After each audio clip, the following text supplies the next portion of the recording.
Screw it. I might as well explain it in full considering I just did a short. So, amendments in the United States, amendments to the U.S. Constitution and our state constitutions, are corrections or clarifications to the Constitution and the general understanding and practice of it. So, when it came to the original Constitution, just the Constitution, not the amendments, not the Bill of Rights, the initial Constitution written by James Madison, there were things that were missing. Things that plenty of people thought were absolutely necessary following our rebellion against the British Constitution, which is very different from our Constitution. The American Constitution is a written constitution. The British Constitution is a de facto constitution. Ours, because I am an American, although I identify as a Pennsylvanian, my state is taken over by a faction. But a written constitution is a word-for-word document with original meaning. You must use the understanding of linguistics and the dictionaries of the time that that particular amendment was passed. You can't just go, oh, I think it says this. Even the Supreme Court should not be doing, I think it says this. It's a word-for-word document. It's not a living document. See, that's where de facto constitutions come in. De facto constitutions are little more than common law and precedent. And we use precedent in the United States. In fact, a very dangerous precedent was set by New York State last week. An incredibly dangerous precedent that will never be used by the other side. There's one faction that did it, there's another faction that just writes angry letters. But the angry letter faction will never actually do what the one faction did. But I'm getting well beyond the point. The amendments are corrections and clarifications to the Constitution. And there was a very long argument. See, the Constitution was published, argued and published in 1787. Prior to that, for a decade, from 1777 till 1787, the Articles of Confederation existed. We were known as the United States of America, but we were a confederation. That's a very different form of government from a republic, which the Constitution created, and a democracy, which they claim we are, but we're not. But for 2 years, there was an argument in the public sphere, mostly through newspapers and pamphlets that were distributed all over the place. And we had a very different idea of community at the time. Most times, a lot of times, people were not versed on their ciphers. They didn't know the letters. So, in order to understand what was being presented in newspapers or pamphlets or books, they had to have someone else read them. There's also, we've lost it because of another amendment later on, but we've lost taverns and the idea of community built around breweries, which is a real shame for our nation because breweries and taverns are where the best ideas happened. But for 2 years, there was an argument in the public about the Constitution, the Federalist and Anti-Federalist papers. Out of that came the promise of a Bill of Rights, 10 amendments to the Constitution. These were arguments presented by the Anti-Federalists for the most part. The Federalists believed they got it right the first time. Interesting point, James Madison, who wrote the Constitution pretty much by himself, ended up being an Anti-Federalist. He was, by the turn of the century, the 1800s, he was a Jeffersonian. And everyone knows I have very strong feelings against Jefferson. But the first 10 amendments, which had been argued for 2 years in the public, and then, according to the Constitution, which was adopted in 1789, in fact, the United States that we live in today was born on March 4th of 1789. We celebrate 1776 because we were like, screw you, King George III. But we'd been fighting since April of 1775. We pleaded since 1774. But hey, the British. But these first 10 amendments, the Bill of Rights as we call them, were deemed necessary, and they were argued for 4 years. The Bill of Rights were passed in 1793. In fact, that one right there is 12 changes to the Constitution.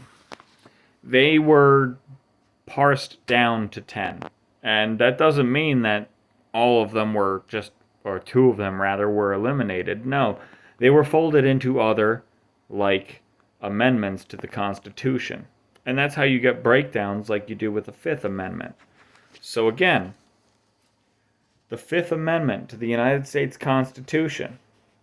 No person shall be held to answer for a capital or otherwise infamous crime unless on a presentment or indictment of a grand jury, except in cases arising in the land or naval forces or in the militia, when in actual service in time of war or public danger, semicolon.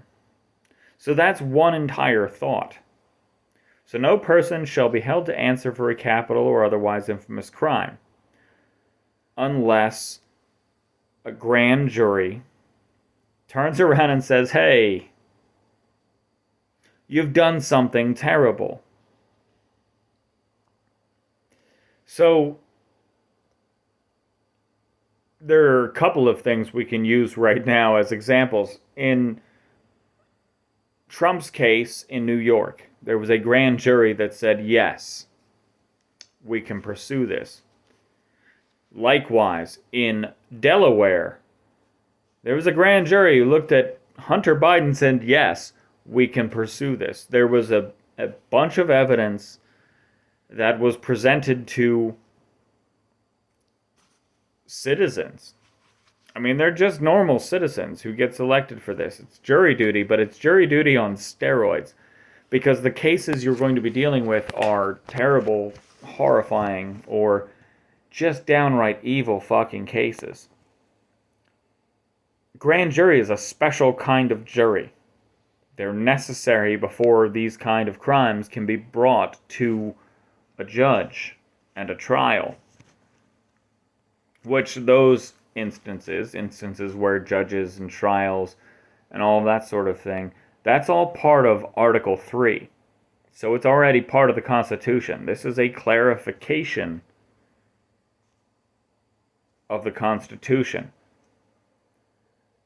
So a grand jury is necessary to bring charges that are capital or infamous to a court, except in cases arising in the land or naval forces or in the militia when in actual service in time of war or public danger. The military, and when the militia is called up by Congress, they are effectively the military. They have an entirely different judicial system. It's entirely different. It's a military tribunal. So cases that are capital or otherwise infamous, if you're in the military and shit's hitting the fan and you're in service, yeah, you're going to see a different kind of trial. But those are the only cases in which a military tribunal can happen. Otherwise, a grand jury must turn around and say, yeah, this needs to go to trial. Continuing from the semicolon. Nor shall any person or subject be... We're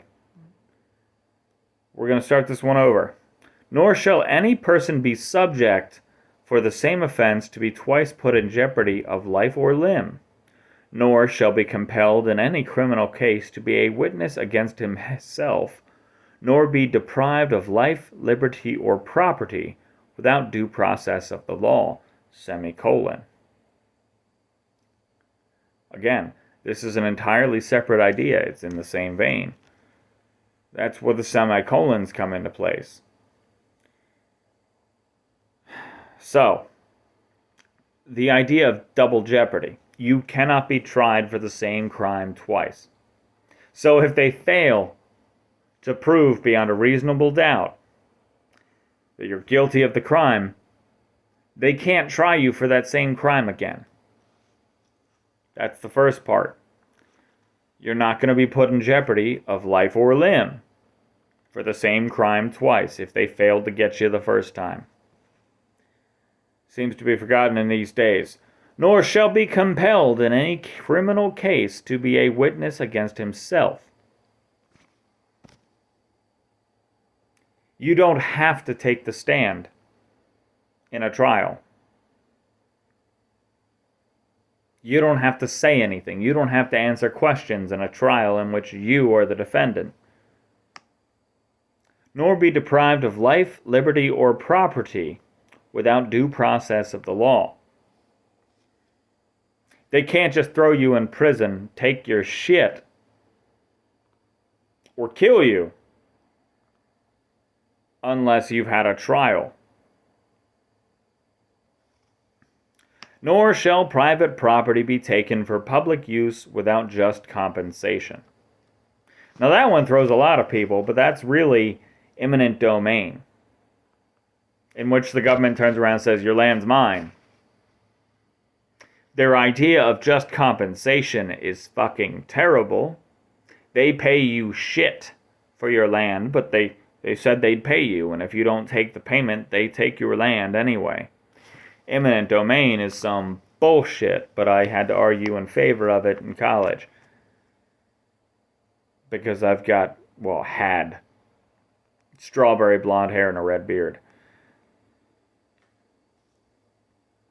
My Protestant teacher, my Southern Protestant teacher, did not like my Yankee Irish self. Anyway, again, nor shall private property be taken for public use without just compensation. They can't take your things and not pay you for it. It doesn't mean they're actually going to give you just or market value. They're just going to say, hey, this is what we're offering. Take it, because you're going to lose your land anyway.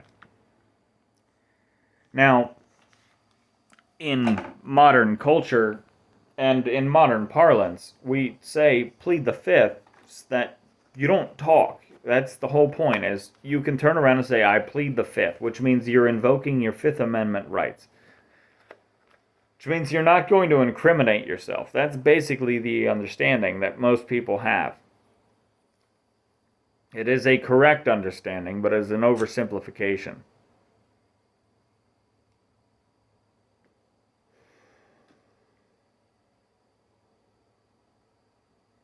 If you plead the fifth, you're not going to say anything. It doesn't mean you're not going to incriminate yourself. You're not going to say anything.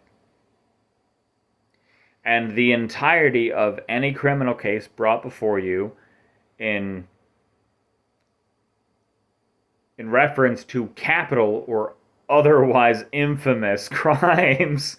I gotta love the language, but again, it's old language. This language is from the 1780s. The definitions and the understandings of those words need to be taken from the 1780s. Otherwise, it's not a valid interpretation of the original meaning of the document. That's why I have such a problem with the 14th Amendment and the use that people have of it now. But that's an entirely different video that I've probably talked about in plenty of other videos.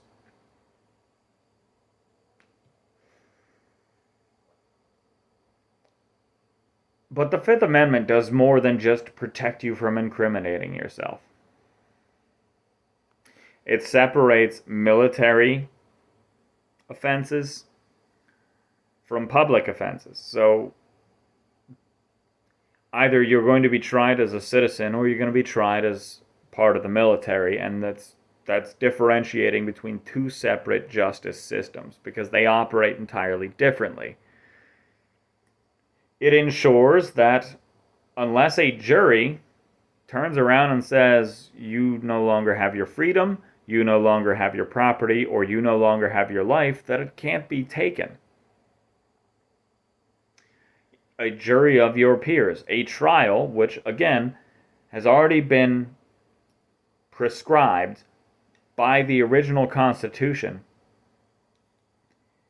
Unless that happens, unless your constitutional rights have been affected, you can't be killed, you can't be deprived of your freedom, meaning you can't be put into bondage or jail, as we call it now, and you can't have your stuff taken from you unless a jury turns around and says, this is compensation.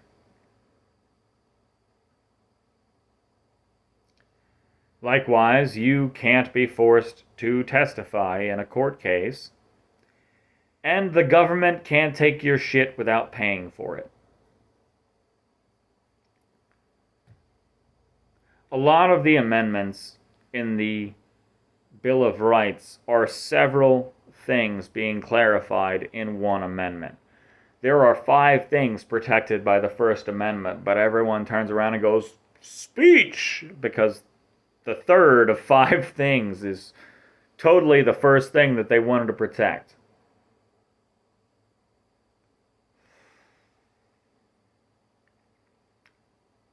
But yeah, I didn't expect to go down this rabbit hole, but I watched a fucking reaction video and now I'm reacting to it. How fun. But it was necessary to actually read the text of the amendment to this particular person because everyone was just going off of one basic thing from the Fifth Amendment without actually expanding upon or giving that person the full text. And the full text and how you're supposed to actually understand it is entirely necessary to understanding the Constitution and the amendments to our Constitution. Something lost on the modern age, sadly. George Washington, though he's probably dust by now, would spin so fast that a volcano would form. Because he warned against all of the shit that's happening in the United States now in his 1796 farewell address. But hey, all the fun in the world. Huzzah!